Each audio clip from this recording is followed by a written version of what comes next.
13 अप्रैल को एक special session बुलाया जा रहा है पंजाब की भगवंत मान सरकार द्वारा। वो एंटी सैक्रिलेज बिल पर है। हमारे साथ इस वक्त बात करने के लिए हैं कांग्रेस के नेता प्रगट सिंह। सीधा उन्हीं से बात करते हैं। सर, हमने कई नेताओं को सुना है, लेकिन आप लोगों की तरफ से क्या ऑब्जेक्शन आ रही है, क्योंकि किसी भी सरकार द्वारा ये तीसरी बार अटेम्प्ट किया जा रहा है इस तरह का बिल लाने की? देखिए, एक तो इसमें धार्मिक एंगल है, इस एक पॉलिटिकल एंगल है, इसमें एक इसमें लीगल एंगल है। क्योंकि मैंने तीनों एंगल पे बात की है। जो धार्मिक एंगल है वो मेरा ख्याल है कि जो जितने भी इंटेलेक्चुअल्स हैं, मेरा ख्याल उनसे बात कर लेनी चाहिए, इसमें कोई हर्ज नहीं है। लेकिन जो पहले 2016 में और 2018 में जो बिल लेके आए थे, वो गवर्नमेंट ऑफ इंडिया ने टर्न डाउन कर दिए। 16 में इसलिए कर दिया कि ये सिर्फ गुरु ग्रंथ साहिब के लिए है। 2018 में जो बिल आया था वो अभी तक पास नहीं हुआ। बावजूद इसके हमारे पार्लियामेंट में भी मुद्दा उठाया कि इस बिल को पास कर, उसमें भी 10 साल कम से कम है और maximum up to life imprisonment उन बिल में ये है। और मेरा ख्याल है कि वो लीगली बिल्कुल ठीक बिल है। अगर उसके ऊपर गवर्नमेंट ऑफ इंडिया, जहां प्रेसिडेंट ऑफ इंडिया, क्या मानते हैं टाइमिंग का? चुनाव से कुछ चंद महीने पहले पर लाना ये जो देखो, ये जो बिल है ये 2008 का जो है, इसका नाम है Shri Guru Granth Sahib ji printing presses and publication act 2008। ये एक रेगुलेटरी एक्ट है जिसके तहत बेसिकली जो पहले छपाई होती थी गुरु ग्रंथ साहिब की, उसमें कहीं को कमियां पेशी रही होगी on the recommendation of SGPC, तो ये बिल प्लेस किया गया था। गवर्नमेंट ऑफ पंजाब ने बनाया था इसको। ये रेगुलेटरी बिल है। लेकिन एट द सेम टाइम इसमें जो अमेंडमेंट लेके आ रहे हैं वो अगर लाइफ इम्प्रिजनमेंट की बात करेंगे तो नेचुरली इसका नेचर चेंज होगा। ये कॉन्ट्राडिक्ट करेगा आईपीसी, सीआरपीसी और बीएनएस को। और उसके लिए कंसेंट जो है वो हमें जा तो गवर्नमेंट ऑफ इंडिया की, तो आपको लग रहा है इस बार भी पास नहीं होगा? बिल्कुल, ये जितनी मेरे को समझ है, क्योंकि सबसे जो फिट बिल था 18 का, अगर वो गवर्नमेंट, अभी हम दूसरे मुद्दे की बात करें, क्योंकि नवजोत कौर सिद्धू ने, भारतीय राष्ट्रीय पार्टी है, वो अनाउंस की एक नया धारा।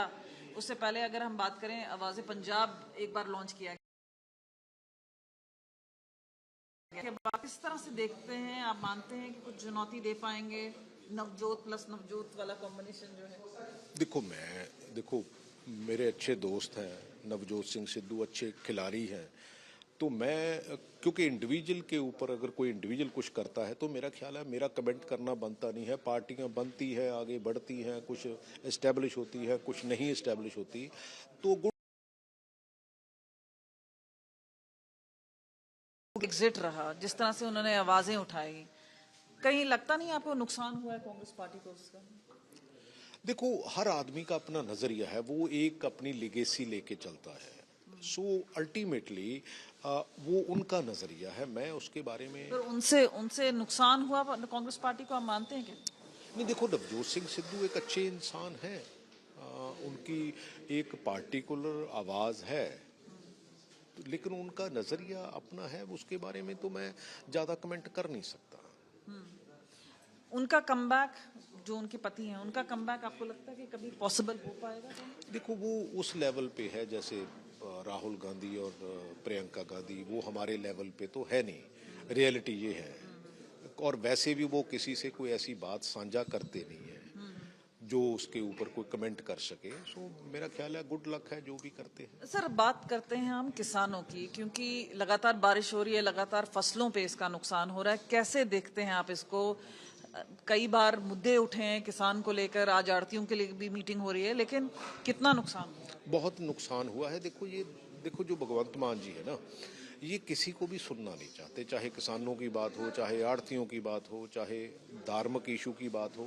मेरा ख्याल है कि कोई ऐसी सिचुएशन आनी चाहिए जहां सब लोगों को बुला के, एटलीस्ट होता क्या है, जो नेगेटिविटी है वो कम हो जाती है और लोग एक स्पिरिट से काम करने लग जाते हैं। लेकिन अनफॉर्चुनेटली इस सरकार में ऐसा कुछ नहीं है। ये तो मेरे को लगता है कहीं ना कहीं डिक्टेटरशिप की ओर बढ़ रहे हैं, ऐसी इनके नजरिया है। सर, जिस तरह से कांग्रेस मैदान में अब उतरी है, ऐसा लग रहा है कि कहीं ना कहीं आपस में भिड़ंत बहुत ज्यादा है, इन फाइटिंग जिसे हम बोलते हैं, तो ऐसा कुछ नहीं है। देखो, डेमोक्रेसी में मेरे को ये लगता है कि डिफरेंस ऑफ ओपिनियन का होना बहुत जरूरी है। मैदान में उतर रहे हैं सब लोग, आप हाँ बिल्कुल उतर रहे हैं। कहीं कमी बिल्कुल। कोई देखो कमी पेशी आहिस्ता आहिस्ता आने वाले समय में हम ठीक करेंगे।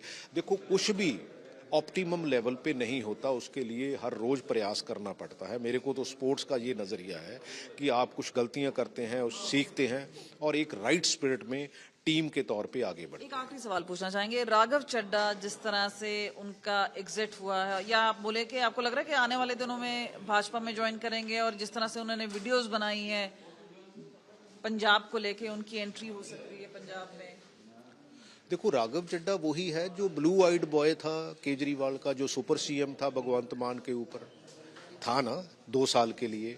पंजाब पुलिस इधर उधर कौन करता था, क्या क्या होता था, ये सारा कुछ। और राघव चड्ढा ने आज तक तो पंजाब की कोई बात ही नहीं की जब से राज्यसभा में गए हैं।